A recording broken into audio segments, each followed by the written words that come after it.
Jicho la imani hapa hapa ZDH TV, maarifa kwa umma.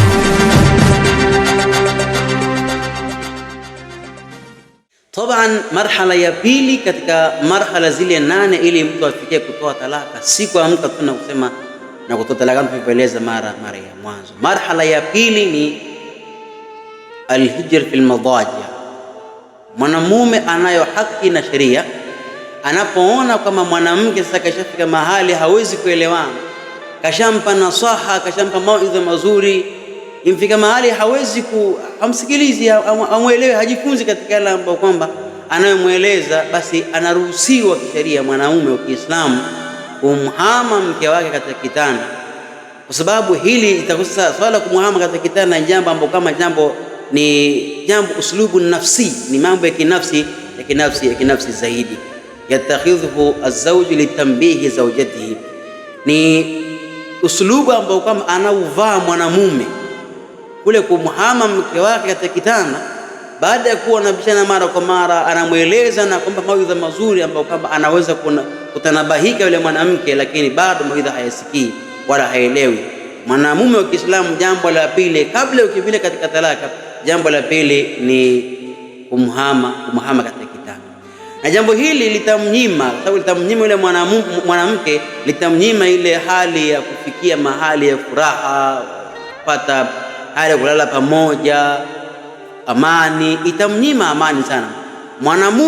Mwanamke anaponyimwa amani kwa kule kukosa kulala naye, anakosa kile kitu alichoambiwa na Mwenyezi Mungu, ile mawadda na rahma, kama Allah alivyosema, wa min ayatihi an khalaqa lakum min anfusikum azwajan litaskunu ilayha wa ja'ala bainakum mawaddatan wa rahma inna fi dhalika laayatin liqaumin yatafakkarun. Allah anasema wa min ayatihi, na katika alama moja wapo za kumtambua Allah subhanahu wa ta'ala, ama na alama za kutambua uwepo wa Mwenyezi Mungu subhanahu wa ta'ala ni pale kama alipokuumbieni wake kutokamana na nyinyi wenyewe.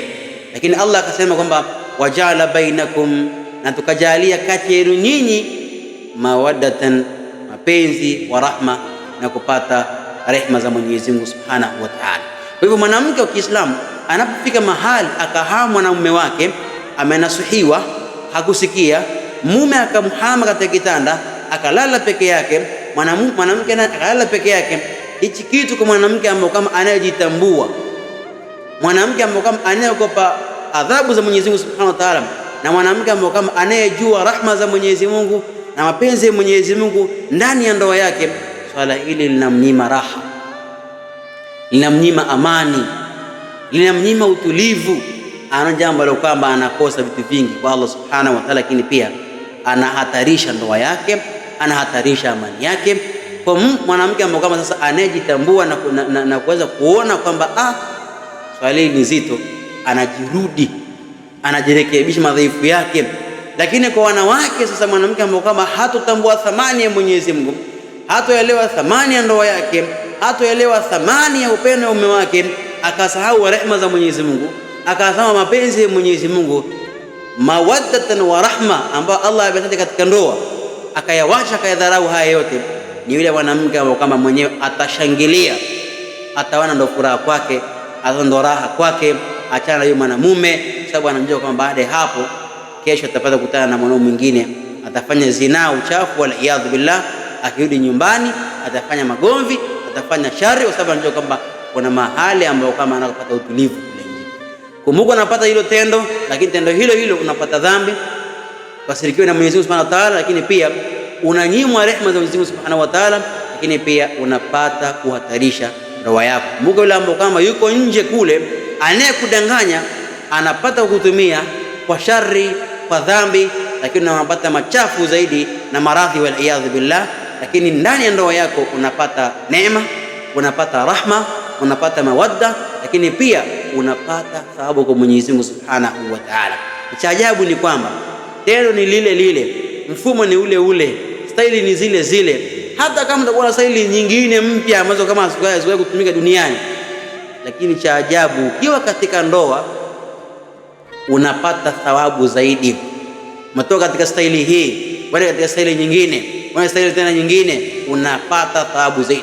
Lakini katika zina unaenda staili hii ukibadilika, unaenda staili hii ukibadilika, unapata madhambi kwa Mwenyezi Mungu Subhanahu wa Ta'ala, lakini pia unazidi kuhatarisha ndoa yako. Na wewe binti Uislamu, kama bado hujaingia katika ndoa, kadiri unazidi kufanya haya machafu, kwa ni kwako wewe ndo pambo, ndo unapendeza, kumbuka unakwenda kuhatarisha. Hakuna mwanamume wa leo ambao kama yuko tayari kuchukua mwanamke ambao kama aliyetumika vibaya. Kwa hiyo marhala ya pili, kabla ya mwanamume hajatoa talaka, marhala ya pili ni kule kumhamu. Allah aliposema katika Qur'an tukufu, Allah anasema wallati takhafuna nushuzahunna faidhuhunna, na wala ambao kama mnaowachelea shari zao, basi faidhuhunna, wapeni mawaidha. Allah akasema katika mahali shahidi ya darasa yetu ya leo inahusiana kipengele cha pili, Allah akasema wahjuruhunna fil madaji, lakini pia wahameni katika malazi yao. Mkiwa mnalala nao pamoja, basi mkiona mawaidha hayaleti suluhu, hayaleti khairi, hayaleti amani, hayaleti suluhisho la matatizo yenu ya ndoa, Allah anasema wallati takhafuna nushuzahunna faidhuhunna wahjuruhunna fil madaji, lakini pia wahameni katika vitanda. Huu ni utaratibu ambao kwamba Allah ametufundisha kabla ya kutoa talaka na kabla ya kuanza mapigano, kabla ya kuanza fujo. Ameanza jambo la kwanza na mawaidha hasikii. Jambo la pili, mpe nasaha, kwa maana jambo la pili, mhame katika kitanda. Hii inaweza kusaidia sana, sababu Mwenyezi Mungu Subhanahu wa Ta'ala hatoweza kuweka kitu kama hakina sababu au hakina maana. Sasa anasema wa idha fashilta hadhihi tariqa, ukishindwa njia hizi mbili, njia ya kwanza ya mawaidha na njia ya pili ambayo kama ni kuhama, bisabi nafsiyati zawja hapa asharira, ZDH TV.